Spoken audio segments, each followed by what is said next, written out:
এত গরমে দীঘায় আসার পর থেকে শরীর এমন ডিহাইড্রেট হয়েছে, জলেও কাজ হচ্ছে না। তাই এখন চলে আসি ডাবের দোকানে, ডাব খেলে যদি একটু ভালো লাগে। ডাবের দোকানে এসে দাম শুনে আমার তো আবার ঘুরলি লাগছে। এক একটা ডাবের দাম বলে 80-90 টাকা। এর থেকে তো আমাদের ঠাকুরনগরই দাম কম। যাই হোক, কি আর করা যাবে, এখন ওই খেতে হবে। এইদিকে ঈশা চেয়েছিল হালকা নেওয়ালা একটা ডাব, কিন্তু ওর ভাগ্যেই পড়ছিল মোটা শাসালা নারকেল। তারপর কি আর করবে, আদিত্যদার ভাগ্যে যে নেওয়া পড়েছিল ওটা ওকে খেতে দিয়েছিল। ডাবটা খেয়ে কিন্তু ভীষণই ফ্রেশ লাগছিল। তারপরে হাঁটতে হাঁটতে বিচের দিক যাচ্ছি, এর মধ্যেই দেখলাম নানা রং বেরঙের এত সুন্দর সুন্দর ফুল ছিল ওখানে। কিন্তু এত সুন্দর সুন্দর সবকিছুর মধ্যে দীঘা আসার পর থেকে আমার মনটা একদমই ভালো ছিল না। কোনো প্ল্যান ছাড়া হুট করে দীঘায় চলে আসে, ফেসিয়ালটাও করে আসতে পারলাম না। গরমে ট্যান পরে মুখের যে অবস্থা, মুখের দিকে তাকানোই যাচ্ছে না। বান্ধবী, তুই টেনশন করিস না, আমার কাছে সবকিছুর সলিউশন আছে। আমার কাছে আছে নিউডের মেকওভার ফেসিয়াল কিট। আমি মন খারাপ করে বসেছিলাম দেখে রিঙ্কি আমাকে দিল নিউডের মেকওভার ফেসিয়াল কিট। এটা নাকি পুরো ন্যাচারাল প্রোডাক্ট, ও 6 থেকে 7 বার ইউজও করেছে। এখানে আছে 6খানা কিট আর স্টেপ বাই স্টেপ লেখাও আছে কিভাবে কি ইউজ করতে হয়। এটা হচ্ছে স্টেপ অন ক্লিনজিং মিল্ক। এটা এখন আমি ভালোভাবে মুখে অ্যাপ্লাই করে নেব, আর অ্যাপ্লাই করার পর 5 মিনিট ধরে ভালো করে ম্যাসাজ করে নেব। 5 মিনিট ধরে মুখে ম্যাসাজ করার পর দেখলাম মুখ থেকে কিন্তু অনেকটাই নোংরা উঠলো। তারপর মুখটা ভালো করে ধুয়ে আসার পরে দেখলাম মুখটা কিন্তু অনেকটাই ক্লিন হয়ে গেছে। এরপর আমরা অ্যাপ্লাই করব স্টেপ 2 ফেস স্ক্রাব। ফেস স্ক্রাবটা অ্যাপ্লাই করার পর আমি 2 মিনিট ম্যাসাজ করেছিলাম, তারপর 1-2 মিনিট নরমালি বসেছিলাম। স্ক্রাবটা অ্যাপ্লাই করার পর কিন্তু আমার ফেসটা আলাদাই গ্লো করছিল।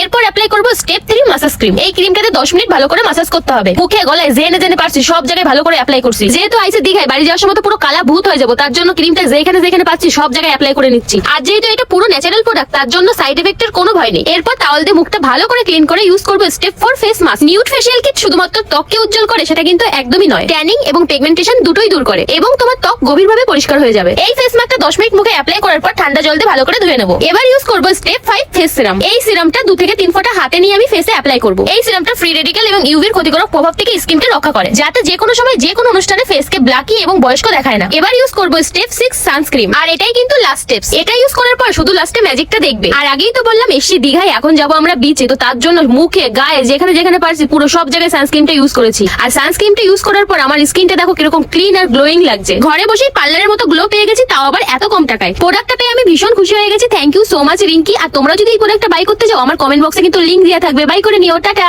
রিঙ্কির দেয়া নিউডের মেকওভার ফেসিয়াল কিটটা ইউজ করার পর আমার সমস্ত মন খারাপ চলে গেল। Thank you Rinki. আমার তো খুশি আর ধরছিলই না। এত গরমের মধ্যে ফেস নিয়ে আর কোনো টেনশন নেই। আবার এইদিকে এত সুন্দর সুন্দর ফুলগুলো দেখে আমরা তো পুরো পাগলই হয়ে যাচ্ছিলাম। এই ফুলগুলোর নাম কি আমাদের জানা নেই, তোমাদের জানা থাকলে অবশ্যই কিন্তু কমেন্ট করো। এর মধ্যে এই গাছের দিকে হুট করে তাকিয়ে দেখে আমি তো জাস্ট ভয় পেয়ে গেছি সাদা মতো ওটা কি। তারপর শুনি বোনেরা ফুল চেয়ে দেখে আদিত্য তো এত বড় একটা গাছে উঠে গেছে, তাহলে কতটা ভালোবাসে বোনদের বুঝতেই পারছো। আর সত্যি কথা কব গাইস, এই ফুলটারও আমি নাম জানি না, এটা কি জংলি ফুল নাকি নর্মাল ফুল কিছুই জানি না। তোমাদের যদি নাম জানা থাকে অবশ্যই কিন্তু কমেন্ট করো। তারপর এত সুন্দর সুন্দর ফুল পেয়ে আমরা সবকটা মেয়ে কানের পাশে ফুলগুলো গুজে নিয়েছিলাম। তো আমাদের কেমন লাগছে দেখতে অবশ্যই কিন্তু জানিও। যাই হোক, এত ঝাঁচকচকে গরম আর রোদ্রের মধ্যে আমরা এখন বিচে যাচ্ছি কেন তোমাদের তো বলাই হয়নি। আমরা এখন সমুদ্রের পাড়ে যাচ্ছি কারণ আমাদের ইচ্ছা আছে আজকে আমরা যাবো মাছ সমুদ্রে। কোনো এক জীবনে সাঁতার তো শিখছিলাম, কিন্তু লাস্ট কবে সাঁতার কাটছে এটাই মনে নেই। এখন ভুলে গেছি না মনে আছে এইটাই বুঝতে পারতেছি না। দেখো ভয়টাই অত লাগতেছে না, কিন্তু যদি পড়ে যাই তারপর কি হবে এটাই ভাবতেছিলাম।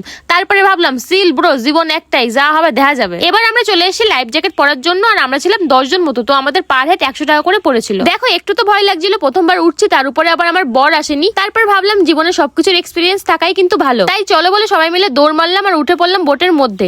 প্রথম তো সেই ভালো লাগছিল, কিন্তু একটু পরেই সমুদ্র আসল ক্যালমা দেখাতে শুরু করে দিল। একটার পর একটা এরম জলের বাড়ি আসতে লাগলো, আমাকে সবার নাকে মুখে জল ঢুকে গেল, বর্ষার চশমা পড়ে গেল, এমনকি ঈশা বোটের মধ্যেই পড়ে গেল। ওইটুকু সময়ের মধ্যে এরম ভয়ঙ্কর এক্সপিরিয়েন্স হয়েছে, হাসবো না কানবো কিছুই বুঝতে পারতেছিলাম না। বোটের কাকা তো আমাকে আরো অনেক দূর নিয়ে যাবে, কিন্তু কাকারে বললাম কাকা আর দরকার নেই, তুমি তাড়াতাড়ি পাড়ের দিক ফেরাও। পাড়ে আসার পর মনে হচ্ছিল যেন মরার হাত থেকে বাঁচে আইছি, লজ্জা থাকলে জীবনে আর উঠবো না। এইদিকে আমরা যা পড়া ছিলাম, আমাদের কাছে যা ছিল সবকিছু কিন্তু ভিজে গেছে। দেখো টাকাগুলোও ভিজে গেছে। ভাগ্যিস আমাদের বেশিরভাগ সব ফোনগুলো আগের থেকেই পাড়ে রেখে গেছিলাম, তার জন্য ওগুলো আর ভেজেনি। আর পাড়ে এসেই দেখো আমরা প্রথমে খেয়ে নিচ্ছি আম মাখা কিন্তু ভীষণ ভালো লাগে এই গরমে। সমুদ্রের মধ্যে গিয়ে যা কেসটা করলাম আমরা, তার জন্য পায়ে গেছে এখন জম্বের খিদে, তাই চলে আসি খেতে। আমরা এখন খাই। আজকের ব্লগটা এইটুকু। তোমাদের কেমন লাগলো অবশ্যই কিন্তু জানিও। আজকের মতো টাটা।